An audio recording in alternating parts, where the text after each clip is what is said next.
तो अभी हम सुन रहे थे कि कांग्रेस में बहुत गुटबाजी है और बीजेपी जो है वो संगठन के स्तर पर चुनाव लड़ती हैं। तो इस पूरी बातचीत में हमारे साथ जो हम डिबेट करने वाले हैं उसमें हमारे साथ कांग्रेस की प्रवक्ता निधि श्रीवास्तव जी हैं। मैं उनका स्वागत करता हूं। निधि जी, हमारे साथ हमारे सहयोगी राकेश शर्मा हैं और भाजपा से ब्रिज गोपाल लोया जी हैं। तो चलिए निधि जी, सबसे पहले हम आपसे ही बात करते हैं। अभी जैसा कि हम लोगों ने शुरू में आपसे कहा और जो कुछ हम बातचीत कर रहे थे, तो कांग्रेस के जो नेता थे वो कह रहे थे कि मुख्यमंत्री के बयान की वो आलोचना कर रहे थे, और बीजेपी के प्रवक्ता कह रहे थे कि यहाँ पे पार्टी चुनाव लड़ती है, यहाँ गुटबाजी नहीं है। पर ऐसा जैसा कि एक माहौल समझ में आता है कि दिग्गी राजा जो हैं वो राजगढ़ में जो हैं वो उलझ के रह गए हैं, कमलनाथ जी जो हैं वो छिंदवाड़ा में उलझ के रह गए हैं। तो आपके जो क्षेत्रीय छत्रप हैं या जो एक राष्ट्रीय स्तर के नेता हैं वो किन्हीं किन्हीं कारणों से अपने अपने क्षेत्र में बंध गए हैं, और जो 29 सीटों में जिस तरह से प्रचार प्रसार होना चाहिए था वो नहीं हुआ। खजुराहो में नामांकन रद्द होने से जो सपा के उम्मीदवार थे उनको टिकट नहीं मिली, तो उससे मनोबल टूटा। तो क्या वाकई में कांग्रेस जो है, जो उम्मीदवारों की सूची जारी करने में पिछड़ गई थी, जो अभी प्रचार में, चूंकि प्रचार में बीजेपी बहुत आगे है, उसके पास आप कह सकती हैं कि बहुत साधन संपन्न है, सरकार है, पैसा है, बहुत सारी चीज़ें कह सकती हैं, पर कहीं ऐसा लगता है कि इस रेस में आप लोग पीछे हो रहे हैं। निधि जी। सभी को बहुत बहुत शुभकामनाएं। जी मैं ये कहना चाहती हूँ कि ये बिल्कुल गलत है कि हमारे जो राष्ट्रीय स्तर के नेता हैं, चाहे दिग्विजय सिंह जी हों, चाहे हमारे आदरणीय कमलनाथ जी हों, वो कहीं प्रचार में पीछे हैं। बिल्कुल नहीं है। क्या है कि ये जो चुनाव है वो 7 चरणों में, आप भी सभी जानते हैं। और चूंकि छिंदवाड़ा से आदरणीय हमारे सभी के युवा नेता नकुल नाथ जी चुनाव लड़ रहे हैं, तो एक बड़ी जिम्मेदारी वहाँ भी बनती है। तो कमलनाथ जी एक राष्ट्रीय नेता के होने के साथ साथ उनके पिता भी हैं, वो अपना दायित्व वहाँ निभा रहे हैं। दिग्विजय सिंह जी चूंकि खुद ही प्रत्याशी है, उनको हम लोगों ने चुनाव में उतारा है, तो वो लगातार राजगढ़ में अपनी सेवाएं दे रहे हैं। इसके साथ ही जहाँ भी उनको लगता है, जहाँ उनकी जरूरत होती है, तो वो बिल्कुल समय दे रहे हैं। और इसके साथ साथ हमारे नेता प्रतिपक्ष उमंग सिंगार जी, जीतू पटवारी जी, आदरणीय अरुण यादव जी, आदरणीय हमारे राज्यसभा सांसद कनखल सर, सभी लोग लगातार पूरे प्रदेश में लोकसभा चुनाव में अपना समय दे रहे हैं। तो जिसको जैसा समय मिल रहा है उस हिसाब से लगातार प्रदेश में जाकर सभाएं कर रहे हैं और कार्यकर्ताओं से मिल रहे हैं। और एक मनोबल हमारा जो कार्यकर्ताओं का है, जो हौसला है, वो लगातार बढ़ाने का काम हमारे नेता कर रहे हैं। जी। तो आपके नेता लगातार मनोबल बढ़ाने का काम कर रहे हैं। तो चलिए हम ब्रिज गोपाल लोया जी से ही पूछ लेते हैं कि लोया जी, आप चूँकि आपके पास बड़ा संगठन है, आपके साथ संघ के लोग भी हैं, भाजपा का भी अपना काडर है, आपकी बहुत सारे लेवल पे मीटिंग भी हुई और प्रशिक्षण भी हुआ, तो आप प्रचार प्रसार और अपने जो कार्यकर्ता हैं उनके मनोबल को बढ़ाने में आपको लगता है कि आप कांग्रेस से बहुत आगे हैं। और आप ये भी प्रचारित कर रहे थे कि कांग्रेस में भगदड़ की स्थिति है और कांग्रेस के लोग बीजेपी की तरफ किन्हीं किन्हीं कारणों से आ रहे हैं। अभी आपने जब भाजपा का स्थापना दिवस मना था तो आप लोगों ने कहा था कि 1 लाख से ज़्यादा कांग्रेसी जो है वो बीजेपी में प्रवेश करेंगे, पर वो 1 लाख की संख्या तो समझ में नहीं आई।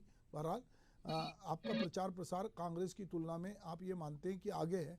तो किस तरह से आपको लगता है कि जो पूरी 29 लोकसभा सीटों में, जैसा कि आपके मुख्य प्रवक्ता कह रहे थे कि हम संगठन की ओर से लड़ते हैं, हमारा व्यक्ति महत्वपूर्ण नहीं है, संगठन महत्वपूर्ण है। सुभाष जी, सबसे पहले के माध्यम से आपके सभी दर्शकों को नववर्ष की हार्दिक शुभकामनाएं। विषय है कि किस तरह कांग्रेस पार्टी और भारतीय जनता पार्टी दोनों के बीच में एक फर्क है जो साफ दिखाई देता है कि हम किस तरह एक संगठन के नाते चुनाव लड़ रहे हैं।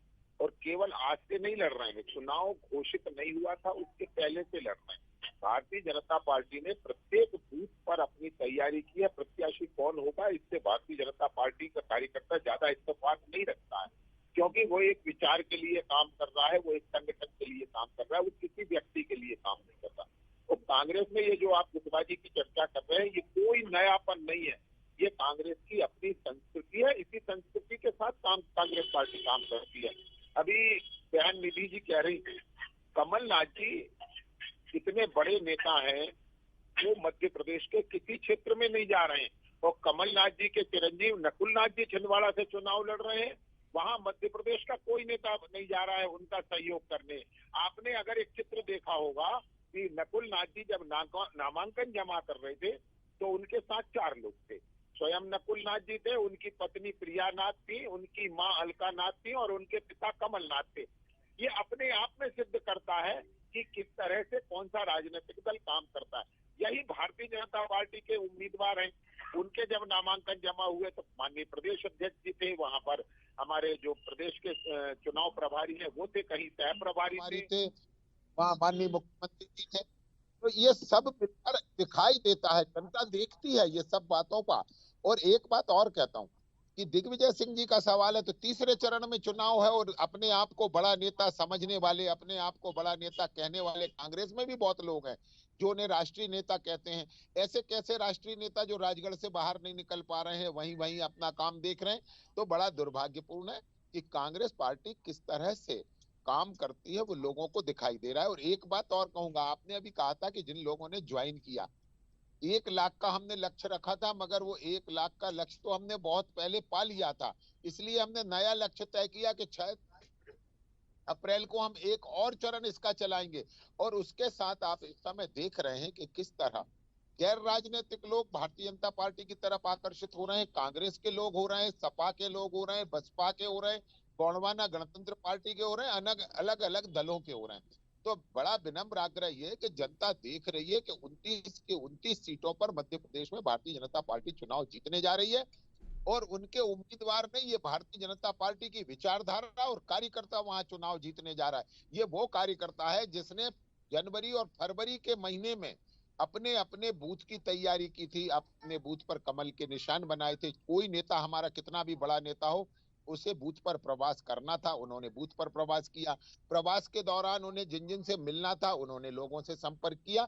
और आज भी रात्रि विश्राम करने के काम जारी है। माननीय मुख्यमंत्री मोहन यादव जी की इतनी व्यस्तता होने के बाद भी अभी छिंदवाड़ा में उन्होंने रात्रि विश्राम किया।